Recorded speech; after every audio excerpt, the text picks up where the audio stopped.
Nothing like fighting your way to a Game 7 to earn NHL respect, and a longer playoff beard. The new Maple Leafs now have a chance to match one of the oldest postseason records in club history, but it will require 60 minutes or more back in Boston.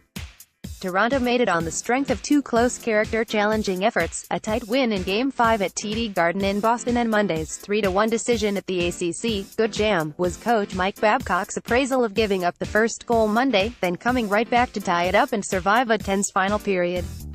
We've talked all along, this series has been fun, they have high-end players and there's no room.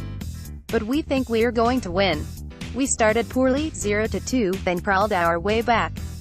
Now we have the opportunity of a lifetime. The club is on the verge of its first full comeback from a 3-1 best-of-7 hole since 1942, and for the second time in 5 years, a shot at doing it against the Bruins.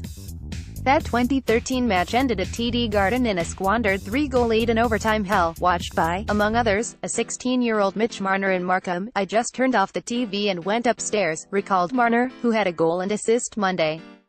I think for every Toronto kid that was pretty heartbreaking to watch, but hopefully it is a different result this time around. After the heavier, more playoff-savvy Bruins seemed to have outplayed, outhit and even outcoached Toronto, the Leafs have found their way in this opening round, led by their goaltender. Frederik Andersen made 32 saves and survived some hairy moments, bouncing pucks in his crease, 2 third-period power plays and an elbow in the head from David Backes. Andersen began and ended the night with 19,604 fans chanting his name as Toronto became the first team in the series to give up the first goal and still win. I'm just enjoying the moment, a do-or-die position, Andersen said. It has been a lot of fun so far. We all dream of playing in those big moments, but you also have to perform. We have some more work to do, but so far it has been a great atmosphere. When loud fans do that, it makes you want to battle even harder. The Bruins aren't going to fold, though it's got to be concerning for them that Patrice Bergeron, Brad Marchand and David Pastrnak have faded from view after recording 20 points in the first 2 games. From Nazem Kadri crossing the line in Game 2 and getting suspended, it was the menacing Marchand losing his cool Monday, while big defenseman Zdeno Chara looked his age near the end. They had about 20 minutes when they took it right to us, said Ron Hainsey, a cup winner with Pittsburgh last year. But our goalie shut the door and the last 30 minutes were probably the best we've had all series. They had 21 shots the first half, but we finally settled in, played better in the neutral zone and broke the puck out better. Hopefully, in Boston, we get the last 30 minutes of tonight's game. If we can get off to a start and get a lead, the momentum would be with us, certainly. We should concentrate on coming up with the best first period of our season we can find in that building. Toronto began Monday's third frame easily killing off the last 150 of a Kadri slashing penalty. At the very end, Backes backed into Andersen with an elbow up. When that wasn't called, defenseman Roman Polak tackled him and both went off for roughing. With 5:43 to go, the Leafs also had to get through a delay of game call on Marner, which required a big Andersen save on David Krejci after Kasperi Kapanen was foiled short-handed by Tuukka Rask yet again.